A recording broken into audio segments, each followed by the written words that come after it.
کی نماز کا وقت چلا گیا.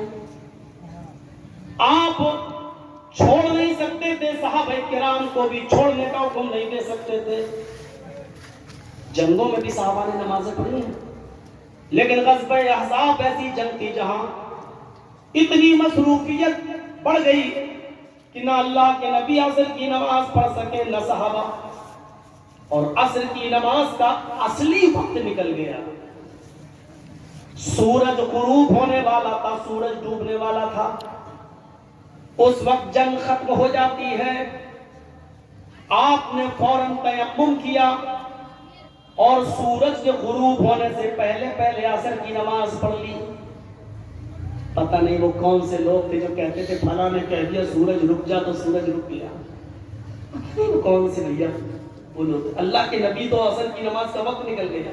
پتہ نہیں لوگ کہاں سے کس سے بیان کرتے ہیں کہ فلاں صحابی کی نماز وہ سورج ڈوبنے والا تھا ان کی عصر کی, انہوں نے سورج کو ایسے اشارہ کیا وہ پیچھے ہو گیا. کسی صحابی کی فجر کی نماز چھوٹ گئی, انہوں نے سورج کو روک لیا, پھر سے وہ واپس ہوا, پھر سے نکلا, اب انہوں نے فجر کی نماز پڑھی. کہ تمہارے باپ کا دین ہے جو چاہو بیان کر. یہ اسلام ہے چو چو کا مربع نہیں کہ جو زبان میں آیا بک دیا, جو آیا مرضی سے بول دیا. یہاں اللہ کے نبی کے لیے سورج نہیں جا رہا ہے. سورج کو اللہ نے ایک بار حکم دے دیا, اب قیامت تک سورج اسی حکم پر قائم رہے گا. عصر کی نماز کا اصل وقت نکل گیا, لیکن سورج غروب ہونے سے پہلے جنگ ختم ہو جاتی ہے. آپ نے سورج ڈوبنے سے پہلے عصر کی نماز پڑھ لی. دیکھیے نماز تو پڑھ لی, لیکن اول وقت نکل گیا, اصلی وقت نکل گیا. جب پڑھنا چاہیے تھا وہ وقت نکل گیا. آپ نے اپنی پوری زندگی میں کبھی کسی کو بد دعا نہیں دی. بد دعا سمجھتے نا, شراپ نہیں دیا, بد دعا کبھی نہیں دی, کسی کو نہیں دی. ایک صحابی آئے کہ اللہ کے نبی کافروں کے لیے بد دعا کیجئے جو آئے دن ہمیں اور آپ کو لڑاتے گالیاں دیتے ہیں. آپ نے فرمایا اللہ نے مجھے بد دعا دینے کے لیے, لعنت بھیجنے کے لیے پیدا نہیں کیا.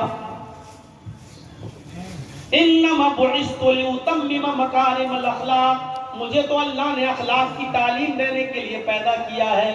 آپ نے بتایا مسجد کے گوشے میں پیشاب کرنے والے کو بھی آپ دھتکار نہیں رہے. صحابہ کرام مارنے کے لیے دوڑتے ہیں, آپ نے کہا رک جاؤ, پیشاب کر لینے دیا. اس کو بلایا, ایک صحابی سے کہا اس کے پیشاب پر پانی ڈال لو. اس نے پیشاب دھو دیا. آپ نے اس بدوی دیہاتی سے کہا یہ مسجد اللہ کا گھر ہے, یہاں پیشاب نہیں کیا جاتا ہے, آئندہ خیال رکھنا. کس نے پیار سے سمجھایا. وہ کہنے لگا آپ کون؟ کہا میں محمد رسول اللہ ہوں, اللہ نے مجھے رسول بنا کر بھیجا ہے. میں اللہ کے بتائے ہوئے طریقے پر یہاں نماز پڑھتا ہوں, میرے صحابہ نماز پڑھتے ہیں, یہ عبادت کی جگہ ہے. اس نے محمد رسول اللہ کے بارے میں کوئی دوسرا ہی تصور کر رکھا تھا. وہ جادوگر ہے, مجنون ہے, دیوانہ ہے, پاگل ہے, جو لوگوں سے سنا وہ جانتا تھا. آج قریب سے دیکھتا ہے تو اپنے قبیلے میں جاتا اور کہتا ہے تم جس کو جادوگر کہتے ہو اللہ کی قسم وہ جادوگر نہیں ہے. تم جس کو پاگل اور مجنون کہتے ہو پاگل اور مجنون بھی نہیں ہے. بہت جلدی وہ پورے عالم پر حکومت کرے گا. میں نے اس کے اندر پیار دیکھا ہے, محبت دیکھی ہے. میں نے اس کی مسجد میں پیشاب کر لیا, لیکن اس کے باوجود ما قہرنی وما شتمنی وما غضبنی, نہ وہ میرے اوپر غصہ ہوا, نہ مجھے گالی دی, نہ اس نے مجھے برا بھلا کہا, کچھ نہیں کہا. پھر وہ دوڑتا ہوا آیا اور مسجد کی چوکٹ پکڑ کے کہتا ہے اے محمد ابن عبداللہ.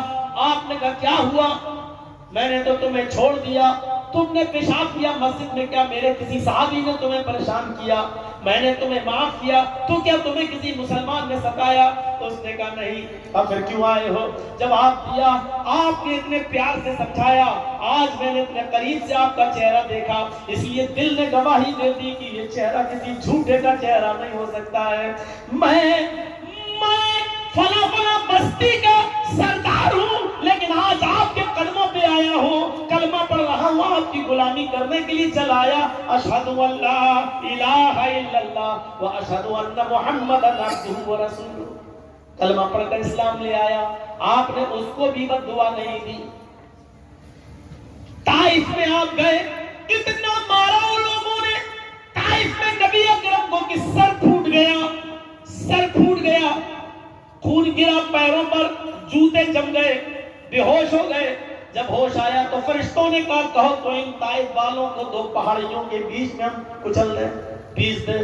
آپ نے کہا نہیں، کئی لوگوں نے آپ کو مارا، اللہ نے مجھے بھیجا ہے، کہو تو ان طائف والوں کو ایسا عذاب لائیں کہ یہ سب برباد ہو جائے۔ آپ نے فرمایا نہیں، ان کو چھوڑ دو، یہ جانتے نہیں۔ اللہم اہد قومی فإنہم لا یعلمون، اللہ ان کو ہدایت دے، یہ جانتی نہیں ہے کہ میں تیرا رسول ہوں۔ ان پر عذاب نازل نہ فرما، آج یہ نہیں لائیں گے کوئی بات نہیں، لیکن ان کی پشتوں میں چھپی ہوئی اولادیں، ان کے نطفوں سے پیدا ہونے والے بچے کل انشاءاللہ جب پیدا ہوں گے تو وہ مجھ پر ضرور ایمان لائیں گے، کل ان سے ہونے والی اولادیں میرے اوپر ضرور ایمان لائیں گی۔ آپ نے اس موقع پر بھی بد دعا نہیں دی، آپ نے کبھی کسی کافر کو بھی بد دعا نہیں دی، آپ نے کبھی کسی ظالم کو بھی بد دعا نہیں دی، لیکن آج نماز چھوٹ گئی، اصل وقت چھوٹ گیا، نماز تو بعد میں پڑھ لی، لیکن یہ زندگی کی پہلی نماز تھی جو وقت سے نہیں پڑھ پائے اور دوسرے وقت میں داخل ہو گئے، کیونکہ ظہر اور عصر تو پڑھی جا سکتی تھی، لیکن یہاں آپ نے ظہر تو اشاروں میں جنگ میں پڑھ لی تھی، عصر میں آپ اتنے مصروف ہو گئے کہ آپ اس میں عصر کی نماز نہیں پڑھ سکے جو بعد میں آپ نے ادا کی۔ اس نماز کے چھوٹ جانے کی وجہ سے آپ کو اتنا غصہ آیا کہ آپ نے جن جنگ کی وجہ سے، جن لوگوں کی وجہ سے یہ نماز چھوٹی، آپ نے ان کو جو بد دعا دی، وہ بد دعا بخاری شریف کی حدیث کے اندر موجود ہے۔ میری ماں سنیں، میری بہنیں سنیں، یہ بہانہ نہیں چلے گا کہ جو نماز نہیں پڑھتے وہ غور سے سنیں، اور جو جمعہ تک کی نہیں پڑھتے وہ غور سے سنیں۔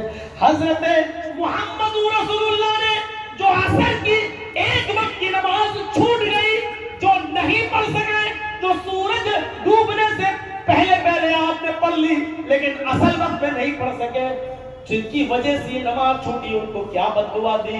پڑھیے بخاری، اللہ کے نبی کی زبان سے یہ بد دعائیت جملے نکلتے ہیں، یہ ورڈز نکلتے ہیں، مَلَأَ اللَّهُ بُيُوتَهُمْ وَقُبُورَهُمْ نَارًا كَمَا حَبَسُونَا وَشَغَلُونَا عَنِ الصَّلَاةِ الْوُسْطَىٰ۔ آئے اللہ، ان کافروں کی وجہ سے، ان عیسائیوں کی وجہ سے، آئے اللہ میری عشاء کی نماز چھوٹ گئی، انہوں نے مجھے مشغول کر دیا، انہوں نے مجھے نماز سے روکے رکھا، حبسونا وشغلونا، انہوں نے ہمیں مشغول کر دیا، یعنی چند میں اتنا بزی کر دیا جس کی وجہ سے نماز چھوٹ گئی۔ آئے اللہ ان کے گھروں کو تو آگ سے بھر دے، مَلَأَ اللَّهُ بُيُوتَهُمْ، اے اللہ ان کے گھروں میں آگ لگا دے، اے اللہ ان کے گھروں کو آگ سے بھر دے۔ اس پر بھی نہیں رکے، فرمایا وَقُبُورَهُمْ نَارًا، اور اگر یہ جل جائیں اور جلی بھنی لاشوں کو جب قبروں میں دفن کیا جائے تو اے اللہ ان کو قبروں میں بھی مت چھوڑنا، ان کی قبروں کو بھی تو آگ سے بھر دے۔ کیا بد دعا دی، اے اللہ ان کی وجہ سے آج ہماری عصر کی نماز فوت ہو گئی، اے اللہ تو ان کے گھروں کو بھی آگ سے بھر دے، ان کی قبروں کو بھی تو آگ سے۔ نبی جو کبھی بد دعا نہیں، رحمت لے کر پیدا ہوئے، رحمت بن کر آئے، آج پہلی مرتبہ بد دعا نکلی تو نماز چھڑوانے کی وجہ سے۔ غور کرو، جو لوگ نماز چھڑواتے ہیں کسی نمازی کی گزرا سوچیں۔ ہم نماز پڑھ رہے ہیں، 5 وقت کی نمازی ہیں، اور آپ کی شادی میں گئے اور آپ جان بوجھ کے لیٹ کرتے چلے جا رہے ہیں، ہم نہیں پڑھ پا رہے ہیں نماز، تو وہ غور کریں کہ آپ کی وجہ سے دوسرے کی نماز چھوٹ گئی، اور کس بد دعا کی مستحق ہے، اور نبی کی بد دعا۔ سوچئے نبی کی بد دعا۔ سعودی کے امام سے عبداللہ ابن عباس سے فتویٰ پوچھا گیا، ایک عورت نے مسئلہ پوچھا، سنو آپ، میرا شوہر بے نمازی ہے، میرا پتی بے نمازی ہے، بہت سمجھاتی ہوں لیکن 4 سال سے نماز نہیں پڑھ رہا ہے۔ امام محترم، کیا میں اپنے اس شوہر کے ساتھ میرا رہنا جائز ہے کہ ناجائز؟ سعودی کے امام کا خطبہ سنو، میری بہنوں تم بھی سنو، بھائیوں تم بھی سنو۔ سعودیہ کے امام عبداللہ ابن عباس نے جو خطبہ دیا وہ خطبہ یہ تھا کہ تمہارے شوہر نے 4 سال سے نماز نہیں پڑھی، نماز چھوڑنے والا مسلمان ہی نہیں ہے، لہذا تمہارے شوہر کے ساتھ رہنا جائز نہیں ہے، لہذا پہلی فرصت میں تم اس سے الگ ہو جاؤ، اپنے آپ کو اس سے الگ کر لو۔ اس کو تھوڑا سمجھاؤ، اگر 2-4 مہینے سمجھانے کے بعد وہ مان جائے تو ٹھیک، اور نہ مانے تو تم اس سے بالکل علیحدگی اختیار کر لو۔ اس نے یہاں سے پھر کہا 4 سال سے سمجھاتے سمجھاتے میں تھک چکی ہوں لیکن وہ نہیں مانتا۔ وہاں سے پھر فتویٰ آیا کہ تم چھوڑ دو، تم اس کے ساتھ نہیں رہ سکتی ہو، تمہارا اس کے ساتھ رہنا جائز نہیں۔ اس نے پھر مسئلہ پوچھا، امام صاحب وہ مجھے طلاق بھی نہیں دیتا ہے، وہ مجھے چھوڑتا بھی نہیں ہے۔ میں نے کہا تم بے نمازی ہو، میں تمہارے ساتھ نہیں رہوں گی، تو وہ مجھے چھوڑنا بھی نہیں ہے۔ کہتا ہے ارے میرے نماز پڑھنے نہ پڑھنے سے تیرے اوپر کیا فرق پڑ رہا، تو اپنی قبر میں جائے گی، میں اپنی قبر میں، وہ مجھے طلاق بھی نہیں دیتا ہے۔ ایسی صورت میں جب میرا اس کے ساتھ رہنا جائز ہی نہیں ہے تو پھر وہ مجھے طلاق بھی تو نہیں دیتا ہے، میں کیا کروں؟ یہاں سے جو جواب آتا ہے سنو، کہا بہن اس کے طلاق دینے کی ضرورت ہی نہیں ہے، جب اس نے نماز چھوڑ دی اور 4 سال سے نماز چھوڑے ہوا ہے تو وہ مومن ہی نہیں، مسلمان ہی نہیں، اور جب وہ مسلمان نہیں تو نکاح آٹومیٹک ٹوٹ گیا، اور جب وہ ٹوٹ گیا تو وہ طلاق دے